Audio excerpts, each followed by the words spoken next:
other day you said, though, that you love games like this. Oh, I think everybody that plays or coaches loves games like this.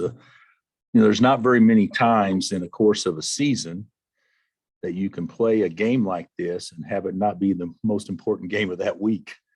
And I'm sure that Kentucky feels the same way with their conference, and we feel the same way with ours. But it's a game that's been circled on our calendars, and I would assume theirs as well for a long time. And I'm excited, and I think the players are excited as well. And it certainly will beat. I guarantee it. Not many guarantees out there, but the atmosphere will be better tomorrow than it was last year when we played in Indianapolis. So that was the worst ever. So I know it'll be a lot better. And more people probably here than last year. You guys have seen each other a lot over the last decade or so, whether it's tournament matchups or series classic or just this deal. I know personnel changes, but is there some sort of weird familiarity between your team and their team because of that? Watching tape, they're obviously playing different than they have, in large part because they have, Xavier and Oscar, and then they got a dead-eye shooter, and Ty's terrific, but they've had really good guards. I mean, but Xavier's different from a speed standpoint, and I don't know how many points a game Kentucky's averaged in the past, but, we think we're pretty good offensively. They're scoring more points than us. And so I think it'll be more of a upbeat. Last year the game was 59-57, something like that. I don't think that'll be the score after 40 minutes tomorrow. In the past, Kentucky would always have many of the nation's top high school players, but be very young. Now they've got more experienced players.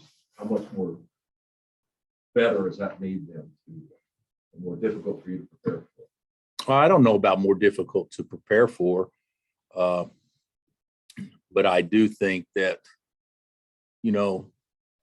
talent trumps experience, but experienced talent is what you want. And they've got both. So, Oscar's, you could make a case obviously for Timmy, but who's had a better year in America than Oscar? He's a first-team All-American. And Xavier's third in the country in assist.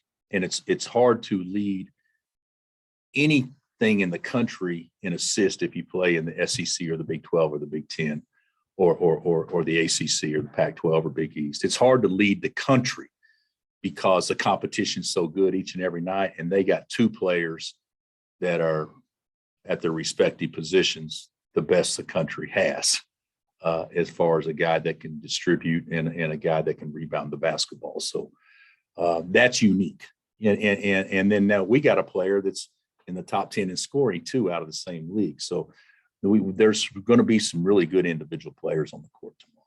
How different is the Sheway version, the Kentucky version of Sheway than the West Virginia version of Sheway? I would say totally, in large part. He was, Oscar, we recruited Oscar. So, we followed him. He's the best rebounder in the country, hands down. At West Virginia, they played two bigs. So you had another bigs man always around him when he was posting or whatever. This year with Keon or whoever they're playing, or Topping or whoever, he's playing away from the basket. So it gives him more room to operate. I think that he is a much better offensive scorer, in large part because he's had space to operate, where maybe at West Virginia, when you play he and Culver together, it's two guys that need to play close to the basket. So that would be one difference I would see. Do you think that matchup between him and Dave will be the key to this one? Could be. You could also say point guard matchup. You could also say Ty and Oach. You could also say,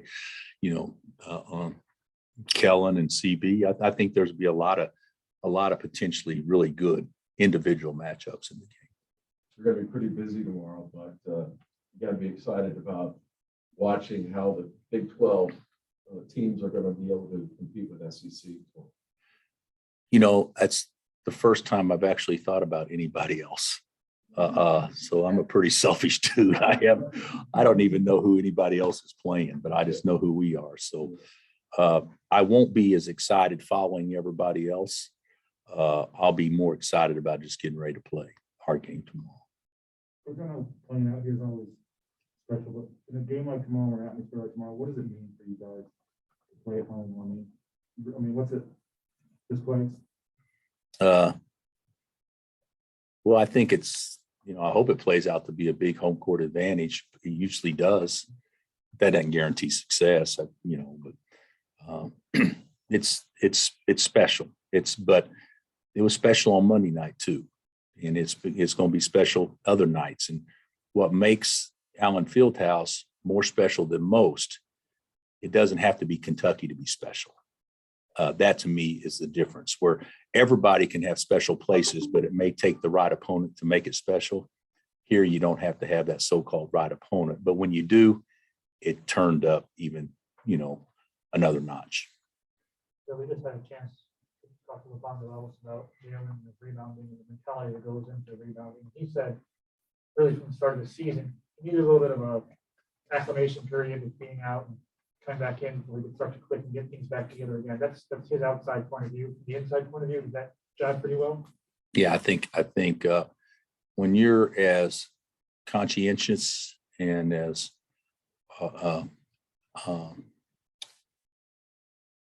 conscious of all the things that are going on in our sport and all the media attention and all the things that it draws and how much you care about your teammates and all those things, sometimes when you get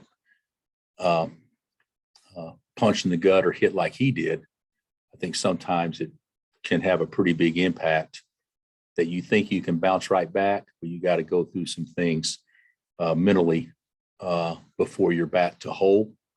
And I think he spent the first several games kind of going through that, even though he's out there, even though he's trying. I don't think he could really release and let it go. And I agree with Alfonso totally on that, in that regard. Many of your guys talked about how drained they were after that exhilarating win against Tech. How have they managed the recovery and the preparation for tomorrow? I think they did fine. I'm such a tough guy that, basically gave them 2 days off. So we play Monday, off Tuesday, and starters shoot only on Wednesday and practice yesterday. So I'll know more today when you talk about preparation and all that stuff, but because today will be more of our Kentucky prep day. After 2 days off, you kind of worry more about yourself, I think. But if we are not rested or whatever, tomorrow's one of those games it won't matter because it'll be off adrenaline as much as anything else. So I think that both teams will be juiced and have the appearance of being rested regardless of what the teams went through that week. They had a hard game too, didn't they go OT also? So. How far are you going in about Excuse me? health-wise? We're about what everybody is, nicked up, but playable. So yeah, everybody goes through that this time of year. You guys are about at that 2/3 of the way through the season mark. Just what do you like about your team right now? I think that probably as much as anything, knock on wood, they've been pretty mentally tough.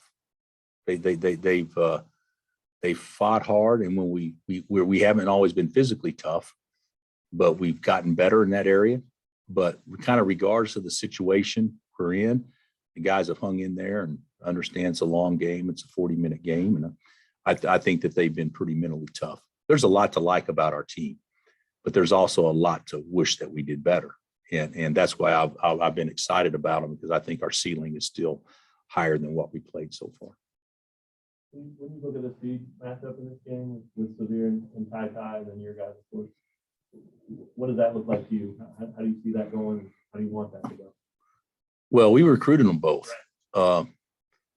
Severe, I think, is the best 94-foot player in the country, hands down, because he's one of the few guys that can pick up 94 feet and offensively, force the pace better than anybody else. So I think he's had a fabulous year. Ty's had a really good year. Didn't get off to a scoring start like he's capable, which all freshmen kind of go through that. But I mean, yeah, he's scoring the ball at a consistent rate, making athletic plays. He's definitely a pro. But we're going to be playing with the pro in that spot too.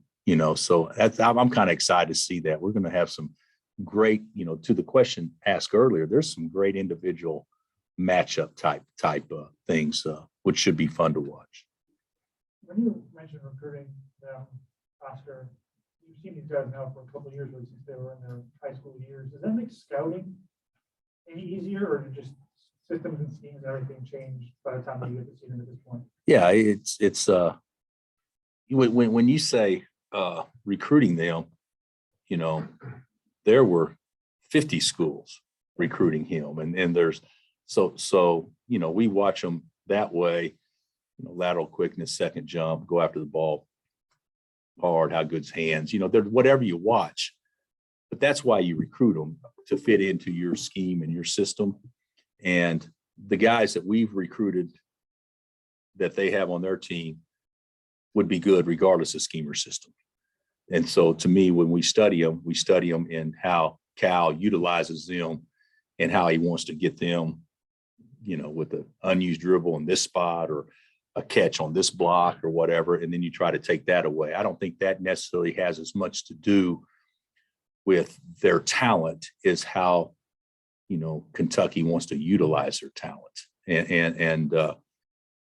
So, yeah, I don't know that watching a kid in high school has one thing to do with helping us win a game tomorrow.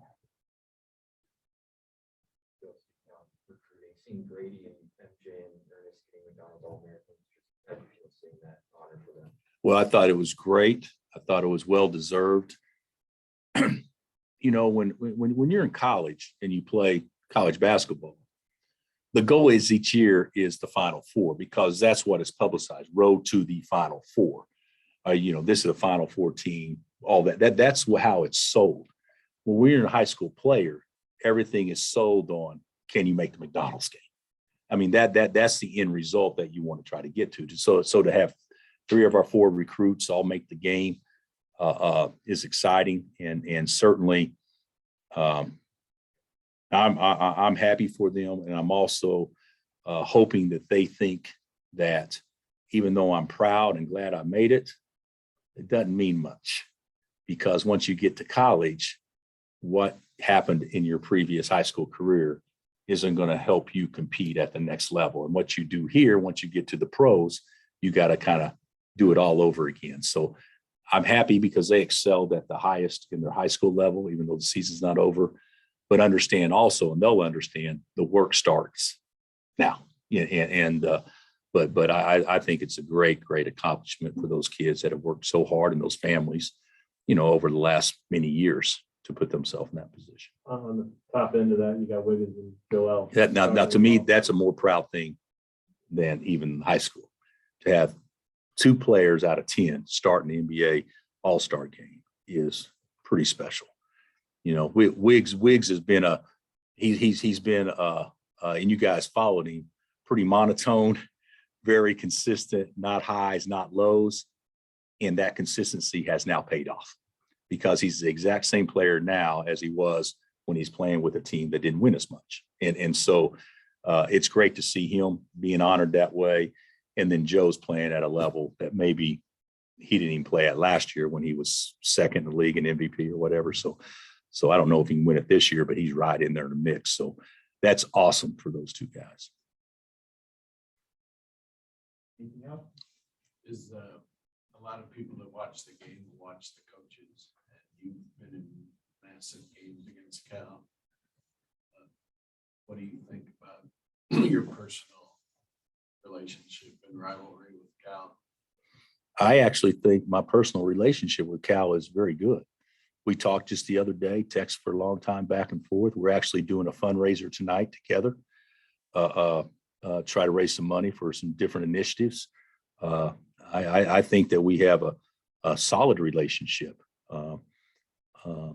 He goes about his business, And I totally respect how he does it and how good he is at it. And we go about ours probably a little differently. But no, it's the thing about it is when you play a game like this, what you have to remember, it's not coach versus coach, and it's not player versus player. It's Kansas versus Kentucky. And that's something that I think makes the game like this so special, because I think everybody involved with the game competitively out there on the court 100% understands that. All right, thanks, Coach. All right. Thanks, Coach. Thanks, guys.